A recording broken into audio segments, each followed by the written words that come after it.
A prevenção é a chave para uma boa saúde e a detecção de doenças em estágios iniciais.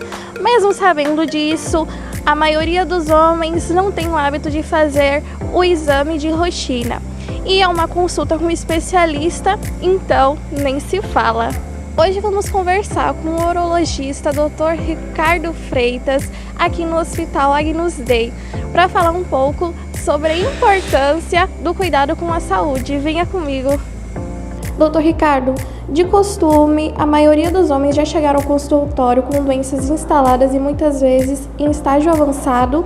E qual é a importância de um homem ter um olhar mais atento para a própria saúde? Felizmente, os homens, culturalmente, aqui no nosso país, eles têm o costume de só vir ao consultório, só procurar assistência médica quando já tem uma doença instalada, quando já tem múltiplos sintomas. E, infelizmente, na maioria desses casos, é quando a doença já está avançada e que já passa da fase de cura, né? Então, por isso que vem aí a importância, né, dessas campanhas de conscientização, como é o Novembro Azul, Outubro Rosa, por exemplo, que a intenção é justamente trazer o paciente, né, para o consultório. Obviamente que o foco, né, no câncer de próstata, que é uma doença super prevalente, mas a gente acaba fazendo uma avaliação por completo e descobrindo inclusive outras patologias, porque nosso foco atualmente é na prevenção. A gente acredita hoje em dia que a prevenção é a alma do negócio, né? Se a gente consegue prevenir o paciente, consegue rastrear doenças, a gente atinge uma cura melhor e atinge uma qualidade de vida maior também. E o que é a próstata e qual é a função dela no corpo masculino? Então, a próstata é uma glândula que fica localizada na pelve, entre a bexiga e a uretra masculina, é uma glândula exclusivamente masculina. E basicamente a função da próstata é produzir, né, um líquido que vai liquefazer o sêmen, né? Então ela participa aí, né, se eu posso resumir, do ejaculado masculino. Essa seria a principal função. E ela, nessa região que ela fica, entre a bexiga e a uretra, ela acaba revestindo também a uretra masculina. Por isso que alguns sintomas, né, acabam sendo sintomas urinários. E quais os principais fatores de risco para o desenvolvimento desse câncer? O principal, sem sombra de dúvidas, é a idade. Então, o envelhecimento é o principal fator de risco, a incidência vai aumentando, principalmente a partir dos 40, 50 anos de idade. Existem outros fatores de risco, existe o fator de risco hereditário. Então, a gente sabe que filhos, né, que têm pais que tiveram câncer de próstata, famílias que têm irmãos que tiveram câncer de próstata, a chance aumenta 2 a 5 vezes. Esses seriam os principais fatores. Obviamente que existe também, né, ligação com síndrome metabólica, obesidade, tabagismo, sedentarismo, que cria todo um ambiente de estresse no organismo que favorece várias doenças, não só o câncer de próstata. E por que os homens ainda têm tanto preconceito com o exame de toque retal? É basicamente um tabu, né? É aquela coisa da masculinidade, né? Que infelizmente ainda é uma coisa cultural. Acho que a gente vem mudando, né? As campanhas existem aí para isso, a informação está aí para isso, né? Mas basicamente é aquela questão da masculinidade, né? Então, assim, e é um exame tão simples, é um exame rápido, um exame que dura 5 a 10 segundos. É um exame indolor, que é utilizado na anestesia local, e é um exame super importante para o urologista, né? A gente consegue sentir a periferia da próstata, que é a região onde se instalam os cânceres. Então, muitas vezes o exame de sangue não detecta, né, não tem elevação nenhuma, e a gente consegue detectar justamente pelo toque. Então, assim, não existe, né? Muitos perguntam, doutor, a gente está no século XXI já, 2024, não é possível que não tenha nenhum exame que nenhum exame aí que possa suplantar o toque.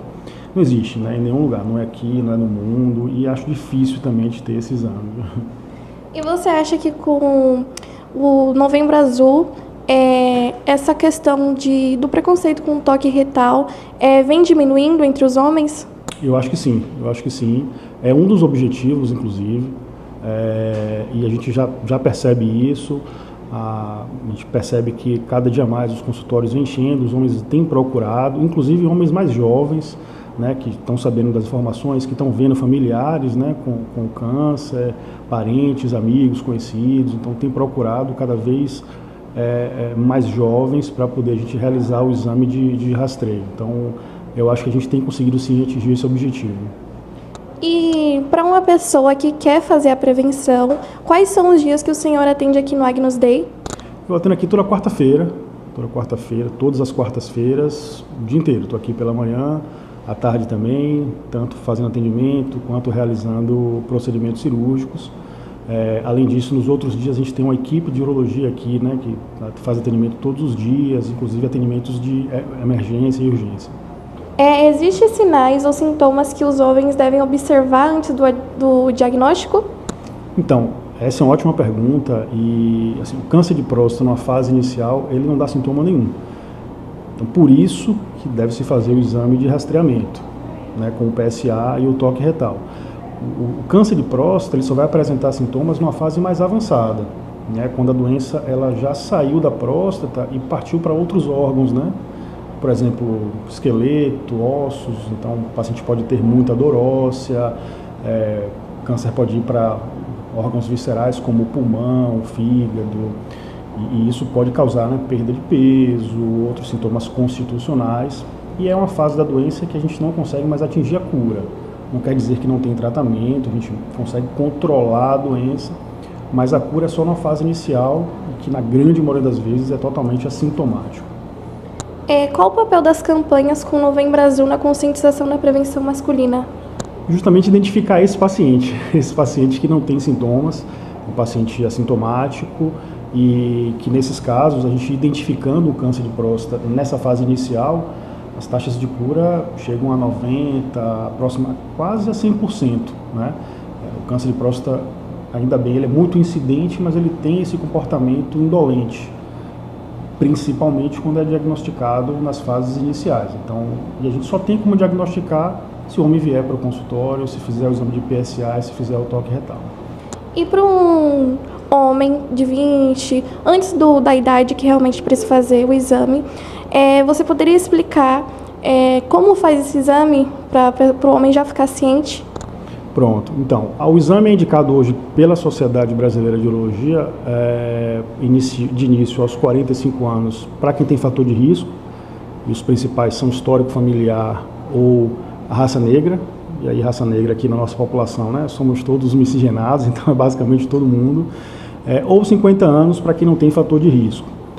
Ele é realizado através do PSA, que é um exame simples, exame de sangue, coletado em qualquer laboratório praticamente hoje, sem maiores preparações, e o exame de toque retal, que é realizado no consultório, um exame de 5 a 10 segundos, um exame indolor.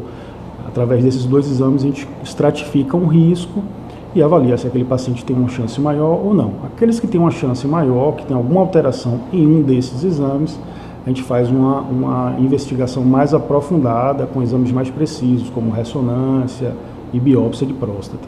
De ressaltar que, apesar do Novembro Azul focar no câncer de próstata, né, afinal, novembro, né, o Dia Mundial do Câncer de Próstata é em novembro, eu gostaria de intensificar, na verdade, que é um mês para a gente cuidar da saúde do homem, né, em geral, inclusive em todas as idades, né.